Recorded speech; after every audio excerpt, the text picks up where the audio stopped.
Yuk.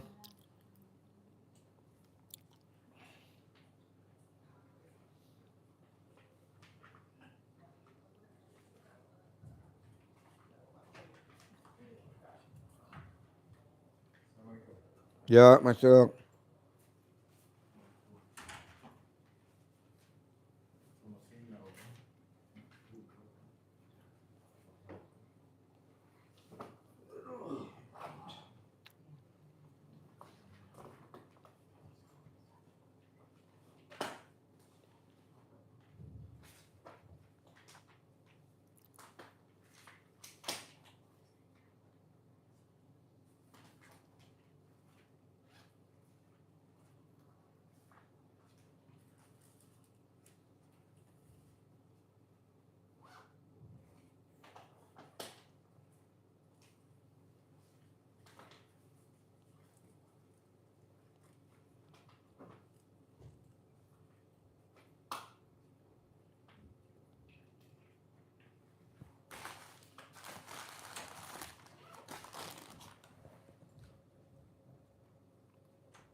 Yuk pegang mic-nya. Bapak pegang mic-nya. Yuk. Assalamualaikum Pak Haji. Ya. Nama saya Juhra. Ya. Dari Tiga Raksa. Ya. Bos. Yang kemarin kesini. Nih di itu bos. Buang. Ayo.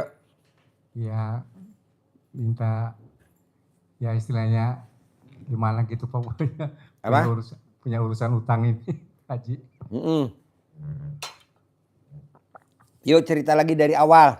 Ya saya kan anggap aja gue yang kemarin lupa, lo tanya lagi dari awal. Pak Haji. Ya Pak Haji, saya itu kerja di laut gitu ya. Baut? Iya, di kapal ikan. Oh di laut? Iya. Gue dengernya baut. Iya Pak Haji. Gue kalau kapal ingetnya jadi bajak laut. Iya Pak Haji. Hah? Bajak laut? Bajak laut ya Pak Nenek Haji. moyangku. Baru dapat 4 bulan saya tuh kecelakaan. Akhirnya saya pulang. Dari bulan Mei sampai sekarang ini masih nganggur Pak Haji. Nah, kenal sama Pak Haji ngeliatin di YouTube itu bulan 11. Waktu itu saya jalanin apa yang Pak Haji bilangin itu, istilahnya apa, tahajud, ngaji, terus sholat taubat, terus wirid, alhamdulillah, itu Pak Haji. Pertanyaannya apa? Ya pertanyaannya di statusnya sih, man? Pingin usaha ngelunasin utang Pak Haji. Kan usia bapak udah 56. Udah nggak usah kerja, ntar gue ajarin. Tadi gue ajarin ke ibu, ya? Iya Pak Haji. Ibu ya? Iya Pak Haji. Ya boleh. Kasih. Ya bos. Ya nama saya Mahmud Pak Haji dari Kerawang. Ini yang semalam Pak Haji, yang terakhir Pak Haji bilang rezeki saya keblokir.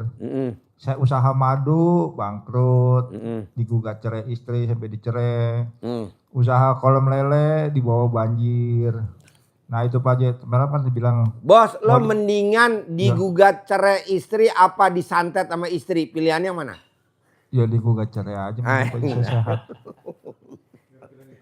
Gak ada pilihan ketiga. Kan hidup ini pilihan. Iya benar Pak Haji. Hidup ini ada pilihan. Iya Pak Haji. Milih digugat cerai istri apa milih disantet sama istri? Pilihan. Milih mana? Ya kalau pilihan itu sama-sama berat ya, ya mending digugat cerai kan mungkin saya. Tepuk tangan dong. Iya Pak Haji. Iya Pak. Nih penggugatnya udah datang. Oh gitu ya Pak Haji. Ini kan para istri. Oh iya Pak Haji. Ya. Ini para suami. Wajah-wajah penggugat tuh kelihatan. Ya gitu Pak Haji, semalam Pak Haji bilang, ntar gua ajarin. Ya ntar gua ajarin. Ya gitu Pak Haji, itu aja sih Pak Haji. Saya nungguin nih Pak Haji diajarin gitu Pak Haji. Hah? Saya nungguin dari kemarin. Berharap ya? Berharap diajarin gitu Pak Haji. Bukan berharap. Ya gitu Pak Haji. Yuk Bapak sebelahnya. Assalamualaikum warahmatullahi wabarakatuh. Terima kasih Pak. Perjalanan saya hampir mirip dengan Pak Jurha. Sama. Miripnya gimana contohnya?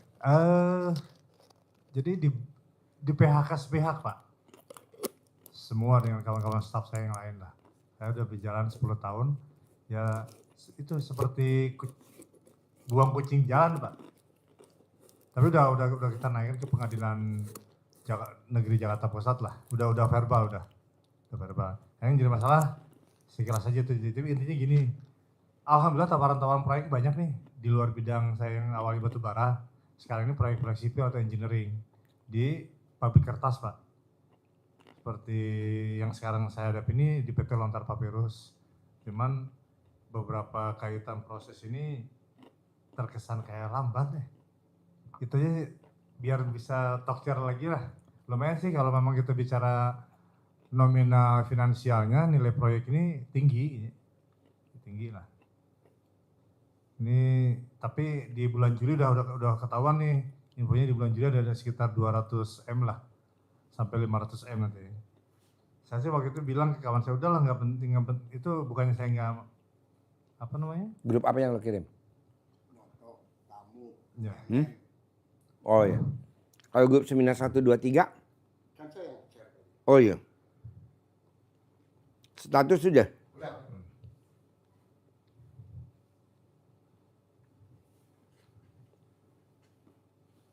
Terus Pak lanjutin Pak. Oke lanjut ya.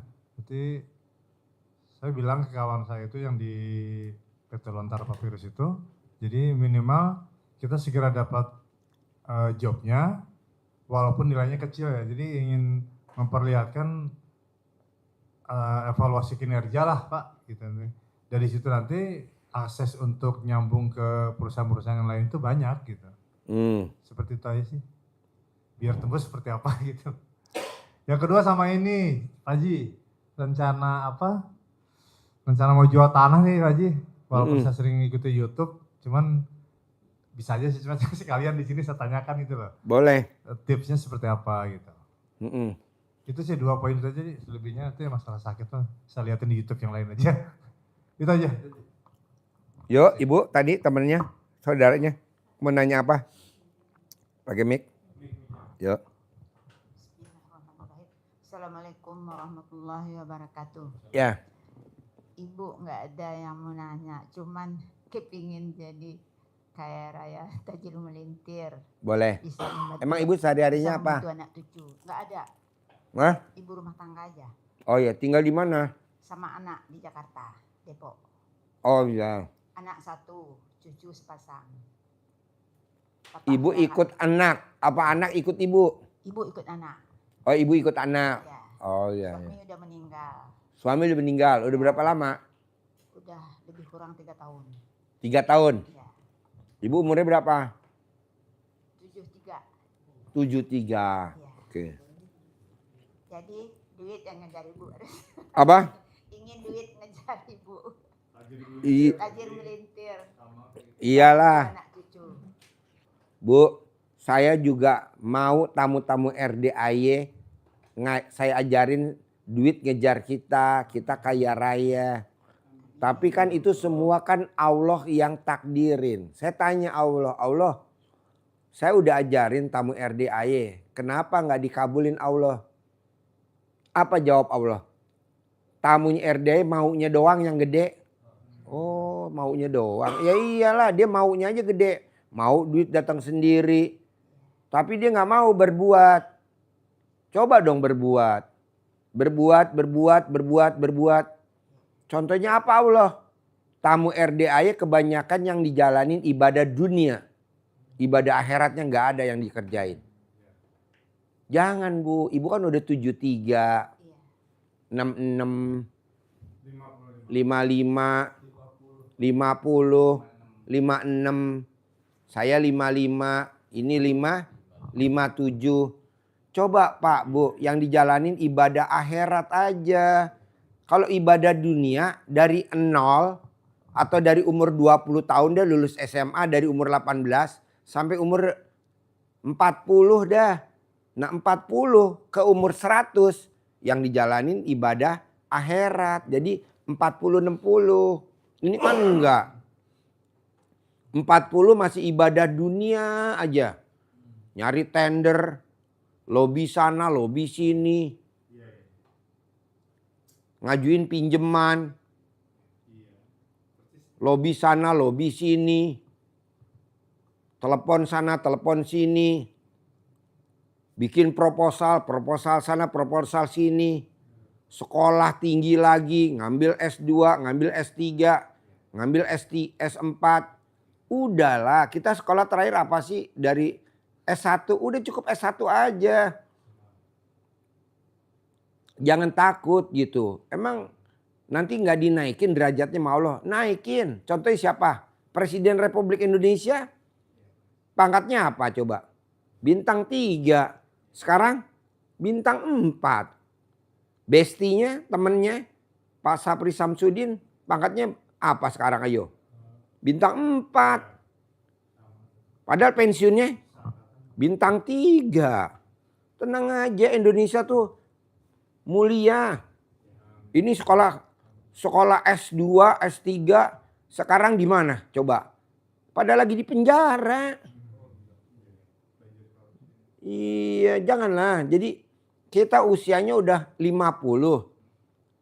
Coba ibadahnya ibadah akhirat. Apa tuh? Bangun jam 00. Paksain. Jangan bangunnya jam 3, bangunnya jam 4. Itu orang apa itu? Coba Bapak dan Ibu kalau ke Mekah haji. Jam berapa coba bangun? Udah bangun jam segitu persiapan mau ke masjid. Coba Bapak dan Ibu bangun jam 3 atau jam 4. Terus ketinggalan, nggak bakal dapat sapnya di belakang. Jadi bangun nih jam 00 latihan. Jadi kita latihan di akhirat nih, di akhirat udah tinggal metik hasil, dunianya pasti dapet.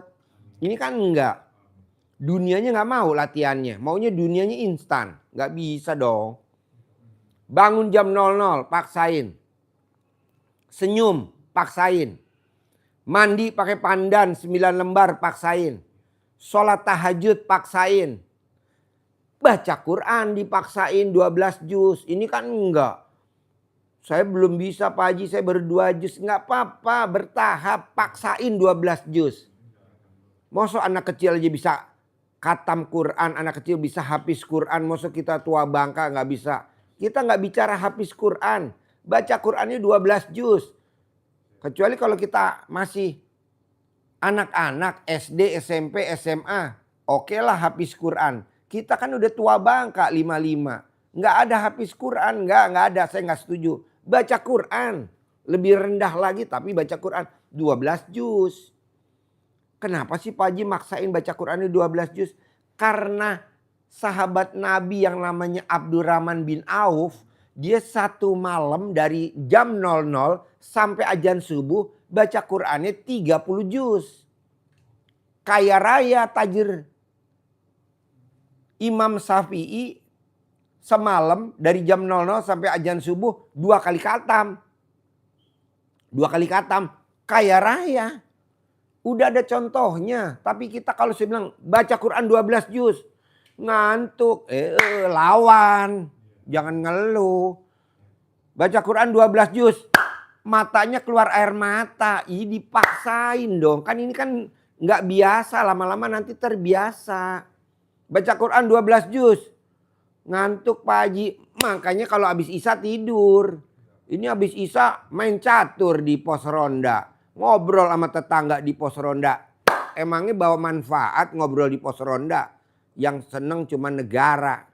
Karena warga pos kamplingnya wilayahnya kita yang jaga. Lo ngapain jagain begitu? Itu kan udah urusan negara. Ngapain lo jaga-jaga di pos kamling? Tidur.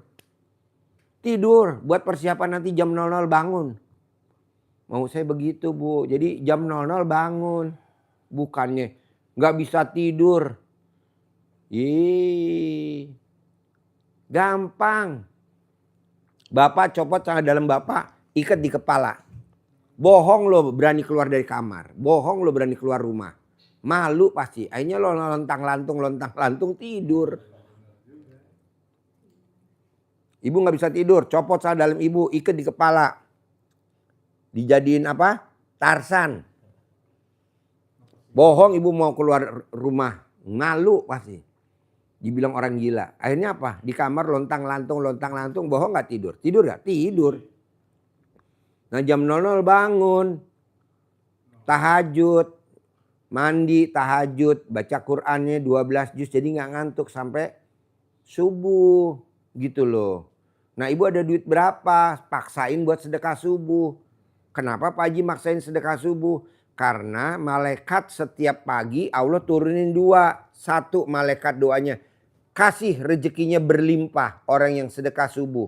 Yang kedua, bikin dia habis, bikin dia binasa. Bikin rezekinya habis dan binasa orang yang tidak bersedekah di pagi hari. Tuh malaikat yang kedua.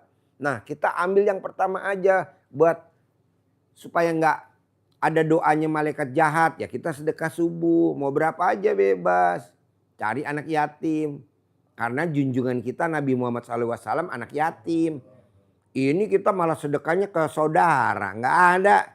Saudara kalau dikasih duit, besok nggak dikasih juga kita diomongin sama dia. Ya betul? Ini kan kita baik, ini saudara kita nih. Sekarang coba kalau bapak nggak ada uang, bohong lo nggak diomongin sama dia. Saudara begitu, udah kita orang lain aja dulu, ngapain? Tapi katanya kiai ustadz mesti orang terdekat. Lah lo pasiennya dia, pasien gue. Lo kan pasiennya RDA, ya dengerin aja gurunya. Ini enggak.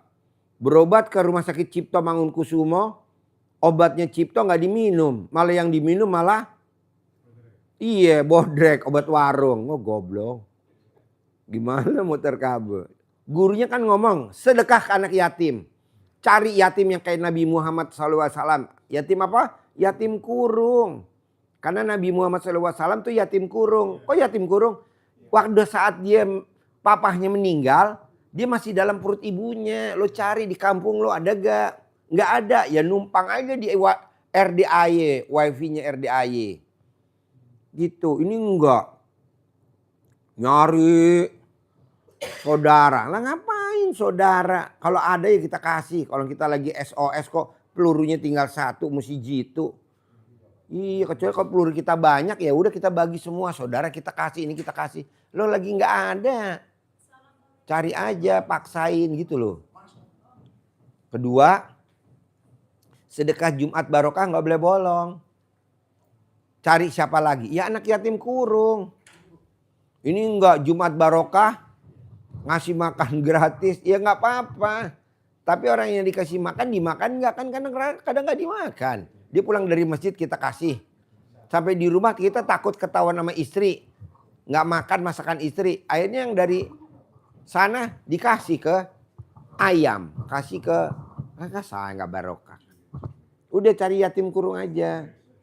Nggak ada Pak Haji. Ya numpanglah ke RDAY gitu.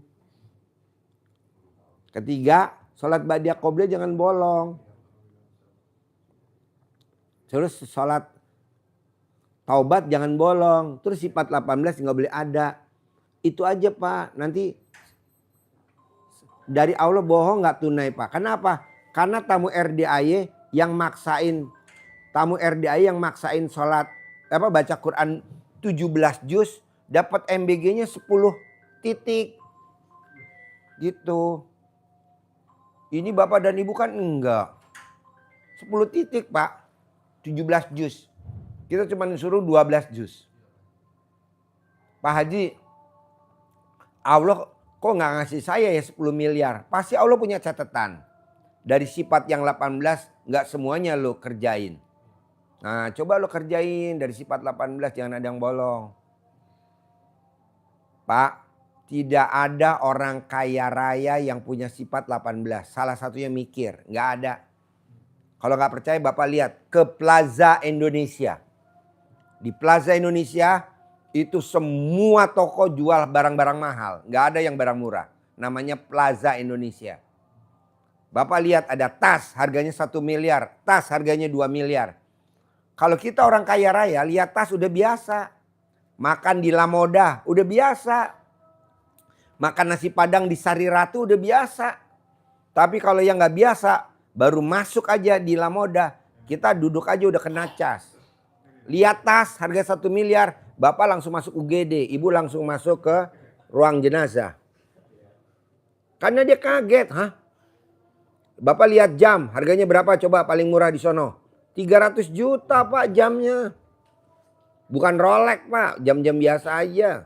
300, 400. Itu orang kaya pak, ngisi bensin juga Pertamax turbo. Ini kita ngisi Pertalite. Ya elah. Antrinya panjang. Gue gak pernah isi Pertalite. Belum pernah gue. Gue selalu ngisi Pertamax turbo. Kenapa? Latihan lah jadi orang kaya. Ini pengen jadi orang kaya bapak dan ibu gak latihan. Gak bisa lah. Bapak mesti latihan dulu. Gimana Pak Haji kalau gue pengen jadi orang kaya?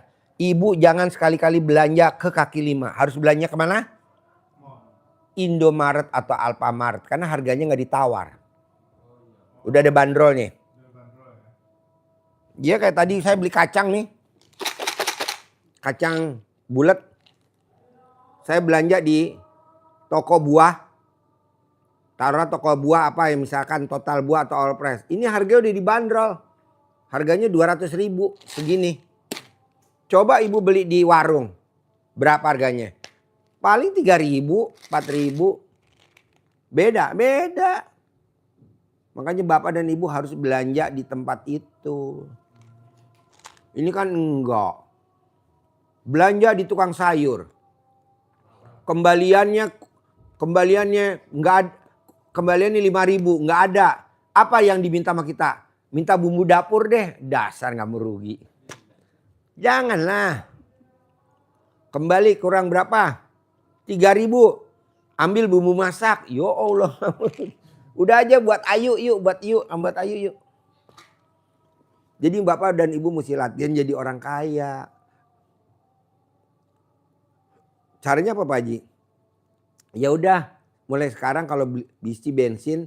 Jangan Pertalite. Tapi isinya Pertamax turbo. Walaupun motornya bodol.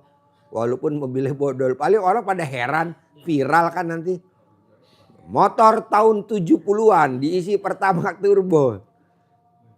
Yamaha apa tuh yang tahun 70 ada kan tuh yang kotak 75. Yamaha tahun 75. Isinya Pertamax turbo. Geger lu bos.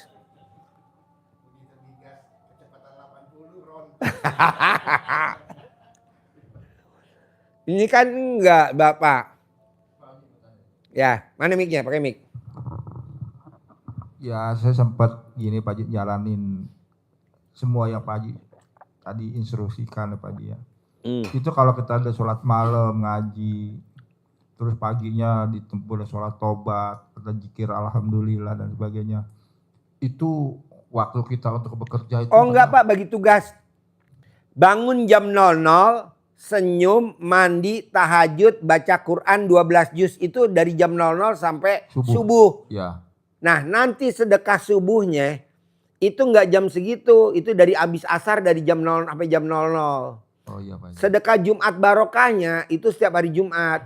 Ya. Sholat ba'diyah qobliyahnya itu 5 waktu. Sholat taubatnya itu dari maghrib sampai isya 18. Oh, Tapi yang 50 dicicil dari bangun tidur sampai mau tidur. Yang sifat 18-nya itu dari bangun tidur sampai mau tidur. Udah dibagi Pak. Iya Pak Haji. Karena saya lihat, Ya. Bapak nanti lihat di Al-Quran. Iya Pak Haji. Itu tidak ada baca Quran habis subuh. Nggak ada. 1/2 malam di surat Al-Muzammil. 1/2 malam. Baca Quran itu 1/2 malam. Oke. Kita enggak baca Quran habis subuh. Habis subuh. Habis subuh kita udah waktunya aktivitas dunia. Yang olahraga lah, yang mau ke kantor lah ya. Yang masak lah buat persiapan nanti aktivitas pagi. Karena siang kita sibuk.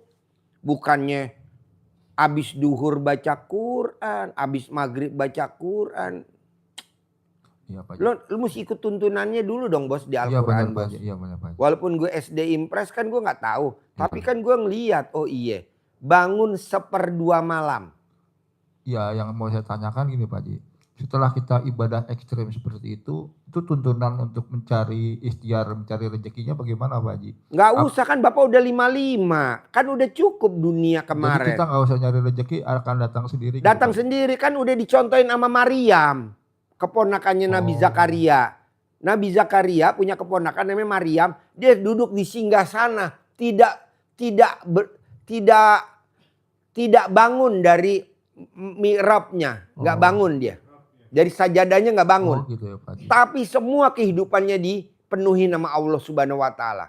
Kan Oh. udah ada contoh. Iya benar Pak Haji. Ikut aja dia. Jadi intinya kita nggak usah mikir kerja lagi, kita hanya mikir ibadah saja gitu Pak Haji ya. Nanti insya Waktu Allah- Bapak orok, emang Bapak kerja? Enggak. Iya. Kok Bapak ditetain sama ibunya? Iya. Waktu Bapak orok, emang Bapak ngelamar? Enggak. Tuh dimakanin sama ibunya. Iya. Allah yang makanin wasilanya lewat ibunya. Iya, Pak Waktu Bapak orok, oe. Itu kebutuhannya dipenuhi sama Allah, wasilanya lewat ibunya. Nanti Bapak juga akan dipenuhi sama Allah, wasilanya lewat mana aja. Oh, Jangan gitu, tahu, Pak Haji. pengen tahu dari mana aja. Nah, yang kebanyakan orang mikir gini Pak Haji, yang mungkin saya juga sering ngobrol sama teman-teman, itu kalau kita udah ibadah ekstrim gitu, apa kita perlu mikir nyari rezeki lagi? Enggak, Iya, kan nggak boleh usah. mikir. Oh, jadi kita nggak usah mikir nyari rezeki lagi, apa dagang atau apa, jadi kita hanya ibadah Bapak saja, Pak seperti orang gila. Emang orang gila kerja? Haji. Enggak, Hidup gak orang gila? hidup, Makan gak? makan Pak Haji. Sakit gak? Enggak sakit malah sehat. Makanya lu gaya orang gila aja. Oh gitu, jadi kita ibadah aja kayak orang gila gitu Pak Haji. Iya. Insya Allah rezeki semua Namanya ditutupi ya Pak Haji. namanya ibadah brutal. Oh iya Nanti Pak Haji. rezekinya brutal. Oh gitu, jadi nggak usah mikir-mikir nyari kerja apa dagang apa atau gimana, nggak usah ya Pak Haji ya. Gak usah. Oh jadi oh ya cukup aja itu aja, saya penjelasannya jadi masuk ke otak saya semua Pak Haji. Iya. Oke terima kasih Pak Haji. Tadi Pak saya ada ngomong yang, karena tadi kan nggak live ya. Tadi saya ngomong sama ibu ini, ya Bu ya. Kenapa orang hidup pilihan? Tapi khusus orang yang sedekahnya brutal atau sedekahnya ekstrim, hidup tidak pilihan. Dia boleh dua-duanya ambil. Tapi ini karena live, kita nggak enak. Jadi bapak dan ibu paksain nggak live, nanti saya kasih ilmu jitunya. Tadi udah saya kasih ibu ya. Kan ibu tadi nggak live ya. Kita nggak enak karena live, nggak enak. Tadi bapak paksain besok ada rezeki sedekah. 10 juta ekstrim, jadi kita nggak live, enak kita ngobrolnya. Jadi kan kalau orang ngomong gini, hidup ada pilihan. Kalau gue nggak mau pilih. Gue dua-duanya gue ambil semua. Tiga-tiganya gue ambil semua. Empat-empatnya gue ambil semua. Kan hidupnya harus pilihan. Pilihannya apa? Gede hajat apa gede jengkel? Hidup tuh pilihan. Gede hajat apa gede jengkel? Buat bapak nih sama ibu pilihan. Tapi kalau buat gue hidup nggak pilihan. Buat dia hidup nggak pilihan. Jadi gue hajatnya gede juga, jengkel gue juga gede. Kok bisa? Gak usah gue sebutin namanya. Pangkatnya tertinggi di Indonesia, di muka bumi ini. Tapi dia orang suka bikin jengkel orang se-Indonesia. Kaya raya, tapi dia suka bikin jengkel orang se-Indonesia. Kok bisa kaya raya? Ya karena dia sedekahnya ekstrim. Gak usah gue sebutin namanya, lo udah tahu dah. Kalau tadi gue sebutin namanya ya Bu ya. Karena kita gak enak ya, karena ini live. Jadi dia tukang bikin jengkel orang se-Indonesia. Tapi kaya raya se-Indonesia. Buat 7 turunan, buat 10 turunan gak habis. Tapi dia suka bikin jengkel orang Indonesia. Kok bisa Pak Haji? Ya karena dia sedekahnya ekstrim. Tuh, makanya Bapak paksain sedekah ekstrim biar Bapak bisa dua-duanya gitu loh. Kita kan enggak bos. Punya istri 1 tapi bikin jengkel. Ibu punya suami 1 tapi bikin jengkel. Ibu mau lirik itu laki-laki bisa gak? Nggak bisa karena lo sedekahnya kurang. Tapi kalau lo sedekahnya banyak bisa. Lo jajarin laki 10 lo beli aja. Kok gitu? Lah itu raja. Gak usah gue sebutin raja negara-negara mana. Istrinya banyak gak? Hah? Banyak lah. Ratu. Suaminya banyak gak? Tapi sedekahnya banyak nggak? Bu. Ini kan enggak kita, Pak. Pilihannya 2. Gede jengkel apa gede hajat? Gede hajat, ya lo nggak boleh jengkel. Tapi kan jengkel kebiasaan kita. Gue nggak bisa ngilangin jengkel, Pak Haji. Lawan pakai sedekah. Jadi Allah kasih ekstra. Karena sedekah artinya apa? Tolak bala. Ini kan enggak. Jadi lo pilihannya cuma 2. Kalau nggak ini ya ini. Bisa gak Pak Haji dua-duanya? Nggak ada. Kenapa? Karena sedekah lo nggak ada. Gitu. Ambil duit.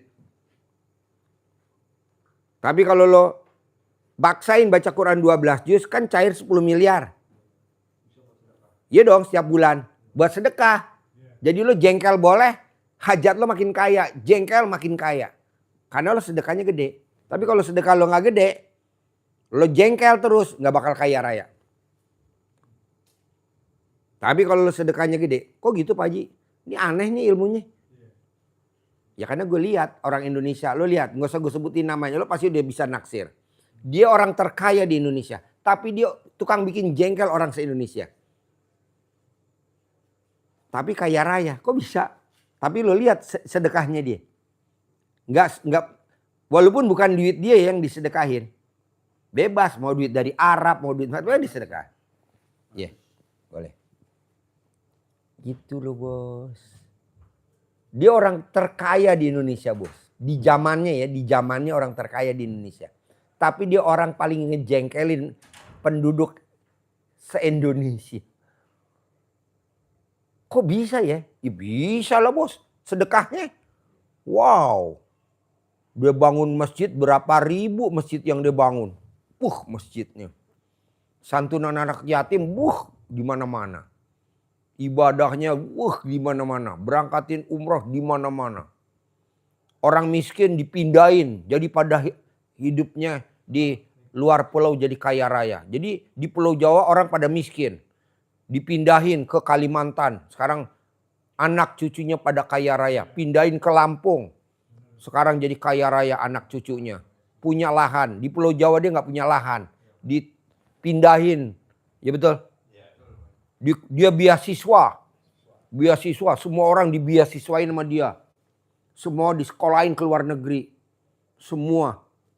Tapi dia bikin jengkel masyarakat Indonesia di zamannya. Tapi dia orang kaya raya di Indonesia di zamannya. Berarti intinya apa? Sedekah adalah tolak bala. Kita kadang maksain. Makanya kan saya bilang. Paksain sedekah. Paksain sedekah. Paksain sedekah. Paksain sedekah. Saya dihujat di YouTube. Gak apa-apa. Lu juga gak kenal gue gak kenal lu. Siapa lu? Tuh juga ini ilmunya Allah kok bukan ilmu gue. Kan sedekah ada tuntunannya di Al-Quran. Sedekah di waktu lapang dan di waktu sempit. Jadi waktu lapang kaya raya kita sedekah. Di waktu sempit kita miskin wajib kaya raya. Sedekah. Waktu kita miskin juga sedekah. Ini enggak. Kita selalu bela diri. Karena kita miskin jadi enggak wajib sedekah. Empret. Jadi sedekah itu di waktu lapang dan di waktu sempit. Jadi kita maksain. Coba lo lihat. Orang terkaya bos di Indonesia di zaman itu. Dan orang yang bikin jengkel masyarakat di Indonesia di zaman itu. Dan orang yang ahli sedekah di zamannya itu dia. Bayangin. Semua orang dibeasiswain. Orang-orang pintar dibeasiswain. Disekolahin ke luar negeri. Di zamannya itu orang-orang miskin di Pulau Jawa dipindahin ke luar pulau. Sekarang ada gak orang miskin dipindahin ke luar pulau? Nggak boleh. Kok nggak boleh? Ya penduduk setempat nggak menerima lah. Nggak boleh sekarang. Orang Jawa pindah ke sini. Tanah gue udah cukup buat warga gue, buat komunitas gue. Nggak boleh. Kalau zaman dulu nggak ada yang berani larang. Pindah. Pemerataan. Tapi dia orang kaya di zamannya. Dan dia adalah orang yang bikin jengkel masyarakat se-Indonesia di zamannya. Dan dia adalah orang ahli sedekah di zamannya itu. Dan sekarang nggak ada contohnya. Nah coba Bapak. Jadi intisarinya benang merahnya apa coba kalau saya boleh tahu? Hah? intisarinya gini Pak Haji. Jadi kalau bisa saya Deketin simpulkan, mic-nya, deketin kalau mic-nya. bisa saya simpulkan seperti ini Pak Haji. Jadi sebelum kita bisa dua-duanya, bisa sedekah juga bisa kita harus ibadah ekstrim dan kita nggak usah mikir ya Pak Haji, nggak usah mikir itu hasilnya bagaimana. Iya.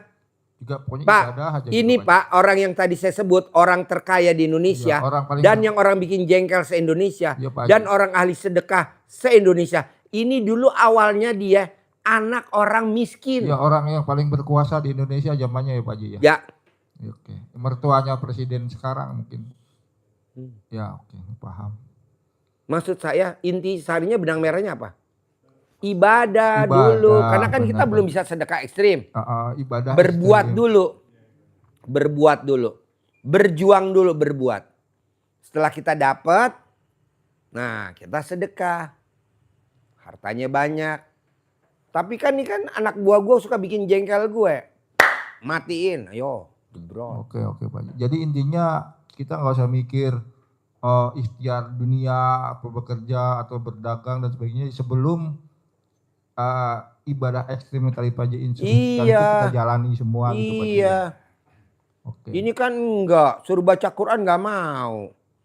Ya udah gantinya lo sedekah dong. Duit lo yang kerja hasilnya buat sedekah, namanya ibadah profesi. Oh iya. Enggak mau. Kita dapat duit buat makan dulu. Jangan dong seperti orang-orang zaman dulu yang terkaya kan enggak makan dia. Meri. Oh jadi dapat Makannya duit, oke. tiwul, makannya apaan tuh? Singkong, makannya apa tuh? Di zamannya itu. Tapi kan sekarang dia wow. Terkaya cucunya, anaknya, semuanya. Oke. Mantunya, semuanya. Tapi kan yang prihatin siapa? Ya, Si bapak itu. Si bapak itu yang prihatin. Dia berjuang, dia lawan, dia bunuh-bunuh. Kalau dia bisa bunuh, maksudnya bunuh ekonominya, bukan dibunuh orangnya. Oh, iya. Maksudnya dimatiin rezekinya lu. Lu udah lu gak boleh ngapa-ngapain. Gitu. Oke paham Pak Haji. Nah maksud gue bisa gak lo coba sekarang berjuang karena lo nggak dibekali sama sedekah, ibu nggak ada uang buat sedekah, intisarinya coba lo paksain ibadahnya ekstrim dulu.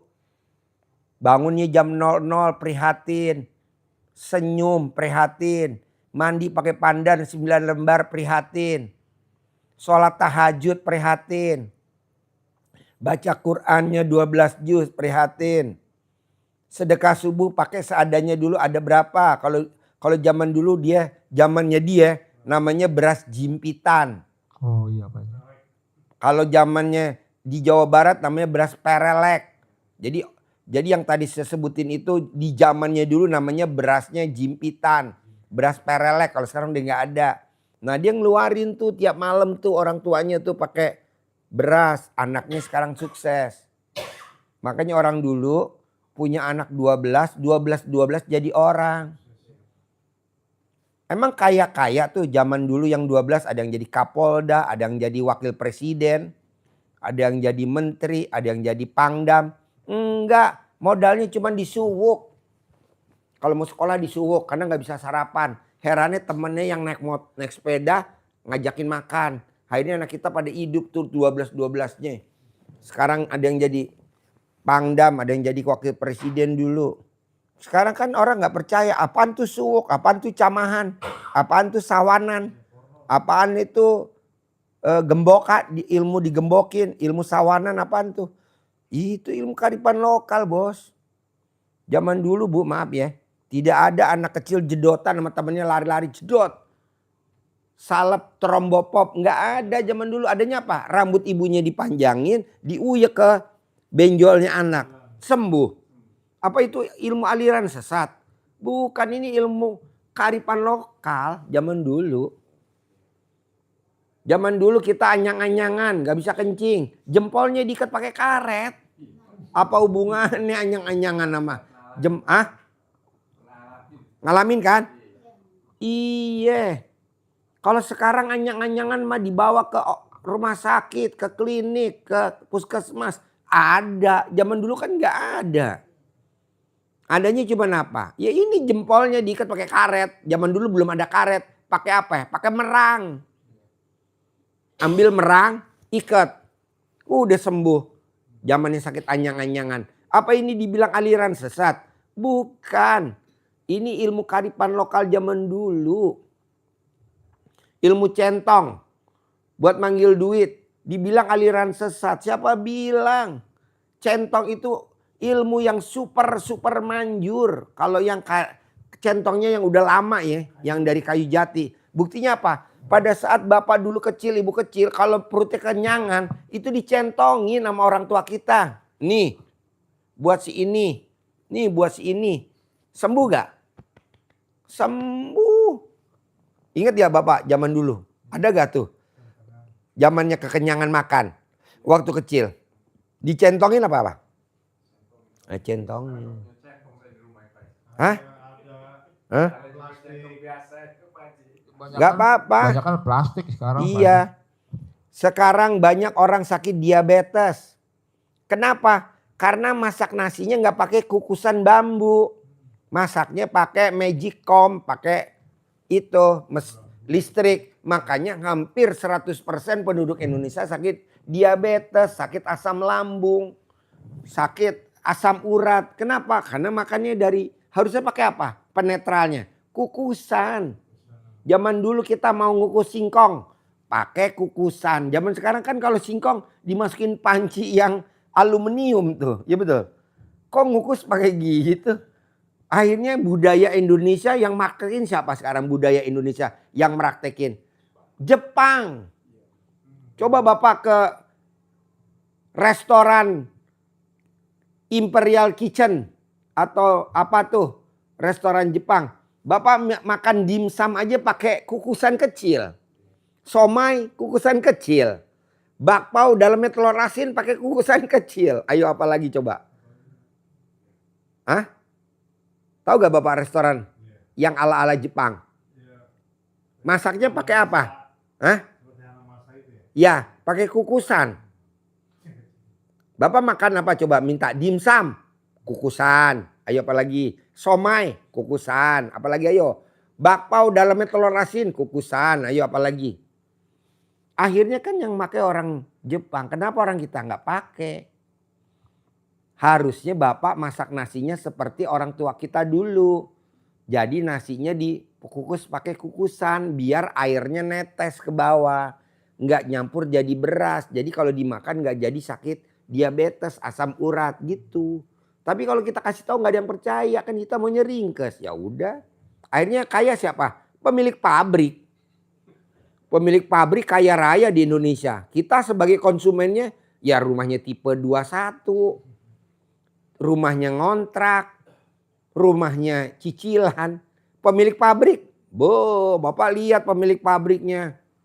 Kaya raya pak. Wow luar biasa. Semuanya udah pakai begitu. Zaman dulu pak minum pakai kendi pak. Kalau mau minum dingin. Kalau minum teh pakai itu ambil coba ceretnya sebentar pinjam. Nih. Dulu minum kita pakai ini pak. Tuh. Teko. Makanya nggak ada orang sakit diabetes. Kalau mau minum dingin pakai kendi yang tinggi. Dingin. Iya hitam. Nih kita pakai ini. Sekarang udah nggak kepake pak. Rata-rata pada pakai plastik. Yang kaya raya siapa? Pemilik pabrik plastik. Lo lihat rumahnya di Pantai Indah Kapuk. Wah kaya raya. Yang goblok siapa? Kita. Dibodohin. Nah coba balik lagi pak minum pakai ini biar bapak dan ibu sehat. Kalau pecah ya beli lagi lah ketimbang pecah. Makanya hati-hati jangan sampai pecah. Jangan deketin anak kecil. Nih minumnya pakai ini. Minum teh pakai ini. Nih ambil gelasnya. Apa? Nih. Minumnya juga pakai ini pak. Tuh minumnya tuh. Tuh. Buat minum. Beli di kupas. Nih ini pisang kesukaan anak saya nih. Kesukaan saya juga nih pisangnya. Nanti ibu belek. Bapak belek. Masukin ampau. Ini namanya pisang emas. Makanya orang sakit hepatitis A, hepatitis B, hepatitis C, orang sakit leper, obatnya ini. Namanya pisang emas. Bapak dan Ibu kalau nyari udah susah sekarang. Adanya di kebun-kebun doang. Karena ini nggak dijual. Pisang emas.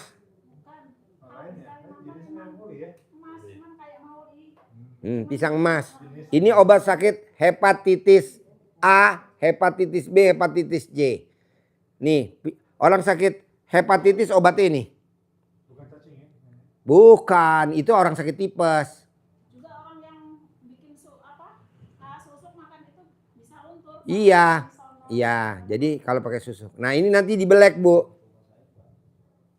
Masukin ampau, makan. Oh. Nah maksud saya gitu Pak. Bapak dan Ibu kalau sakit leper, you juga jangan dioperasi lah. Minumnya itu. Obatnya apa Pak Haji? Sirup sarang sari. Tuh. Ya, sirup sarang sari. Sirup yang botolnya zaman dulu mereknya sarang sari. Itu obat sakit leper, hepatitis A, hepatitis itu sembuh. Ini malah ke dokter. Jadi Plaza Indonesia ada ya? Di Plaza Indonesia banyak, tapi kan Bapak dan Ibu kan kelasnya pasar impres. Di impres aja dulu. Sarang sari. Sarang sari, jadi obat sakit hepatitis A, hepatitis B, hepatitis C, atau sakit leper dah. Obatnya cuman pisang emas. Sama ampau. Nggak mahal Bu, tapi hidup. Daripada ke dokter mesti operasi. Belum Bapak dan Ibu BPJS. Emang BPJS nggak antri? Antri. Kecuali kalau kita mandiri, masuk sekarang, obatnya keluar sekarang, sembuh sekarang. Kalau BPJS berobat sekarang, sembuhnya entar tahun depan. Atau bulan depan. Kok gitu Pak Haji? Lah antri. Sambil kesel kita. Sambil ngeluh. Hah? Tambah sakit. Kan ngeluh. Oh begini nih BPJS ya. Udah datangnya pagi-pagi, pulangnya sore-sore. Mana mic-nya? Iya kalau gitu dong melanggar pantangan yang sifat 18. Gitu, Iya.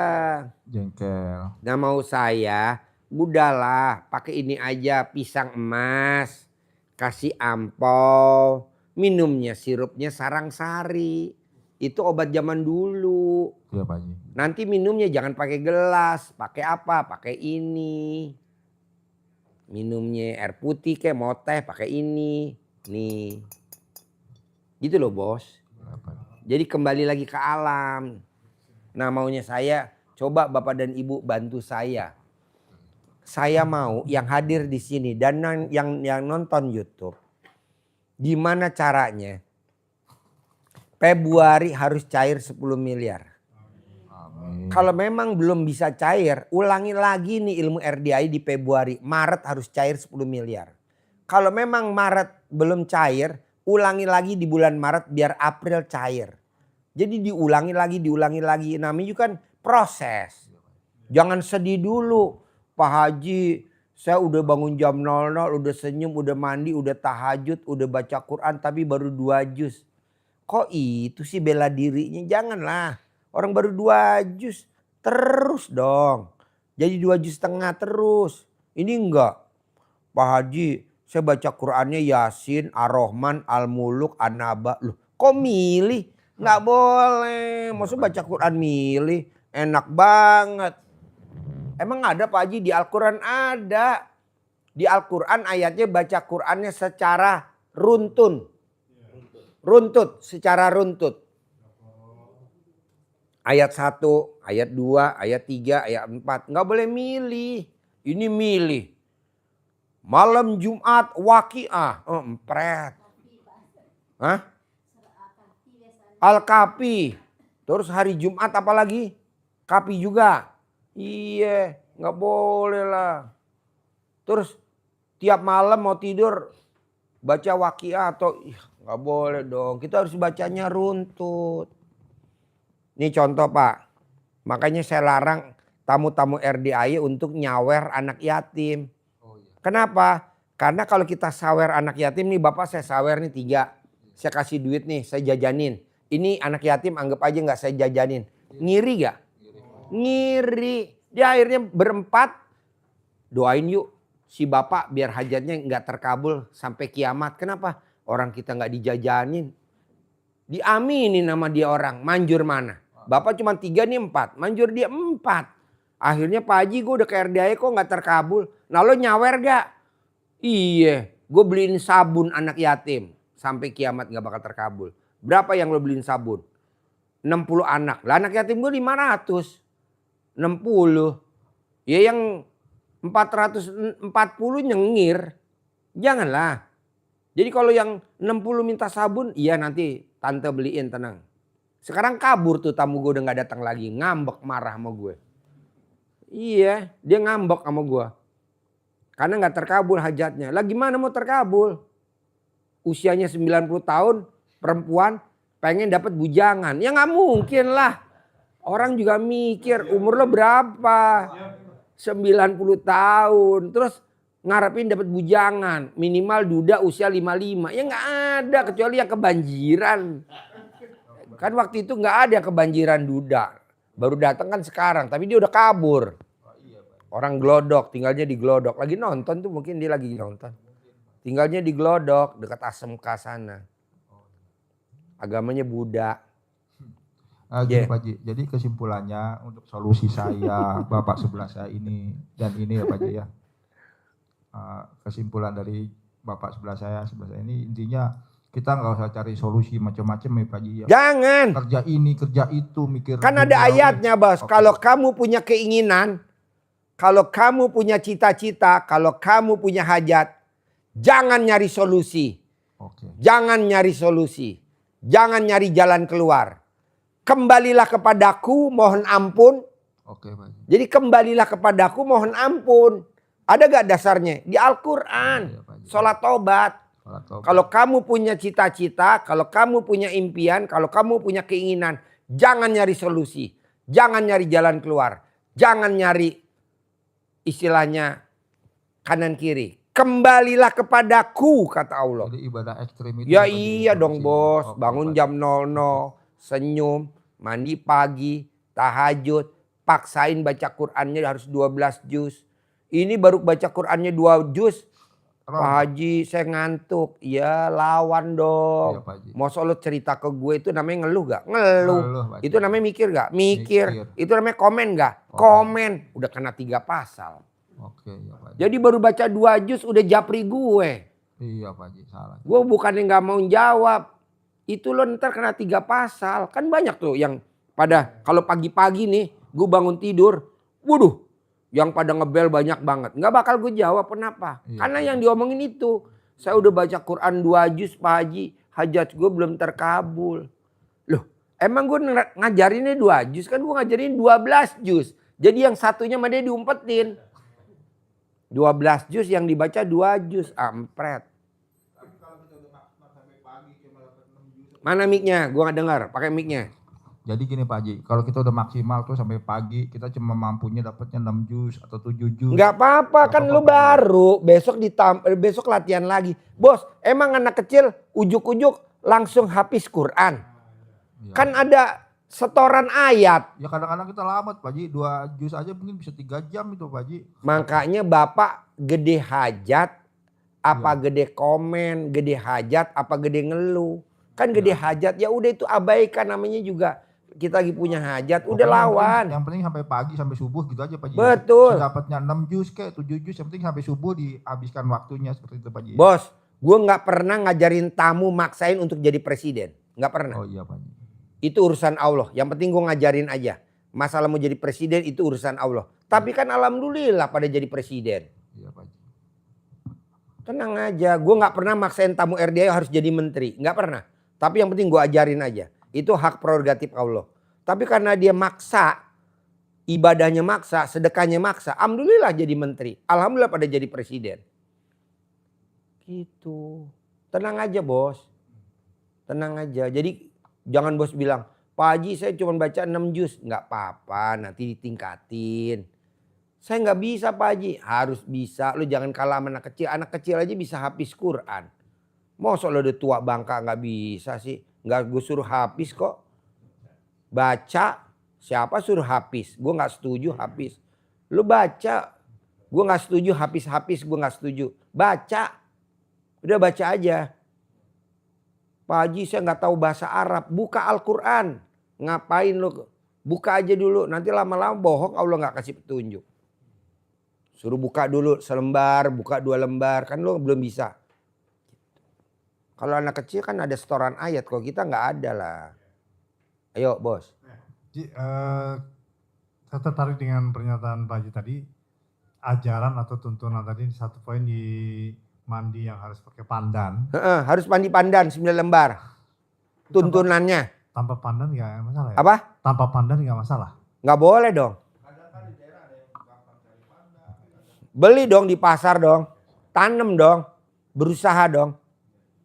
Tapi selama saya masih di Sumatera sampai malam di sini ya mandi tetap Pak Haji kalau jam 00 gitu. Mana coba lihat hajatnya terkabul gak dia? Biasa-biasa aja. Oh iya. Harus pakai pandan bos. Oke. Itu aja. Orang yang mandi pandan itu bahasanya saldonya nggak pernah di bawah 10 M. Tapi katanya mandi pandan sama mandi garam bagus sama mandi garam. Ya ntar alat kelamin lo asin. Telur asin. Ngapain lo mandi garam? Garam buat masak kalau malah buat mandi. Garam buat masak bukan buat mandi. Mandi ya pakai pandan lah. Ini pakai garam nanti karatan. Iya rukiah pakai garam ngapain? Garam berapa mahal? Pandan aja tinggal nanem. Kalau garam lo bisa bikin gue setuju. Orang garam mesti beli kok. Belinya juga ke orang itu lagi, orang itu lagi, orang itu lagi.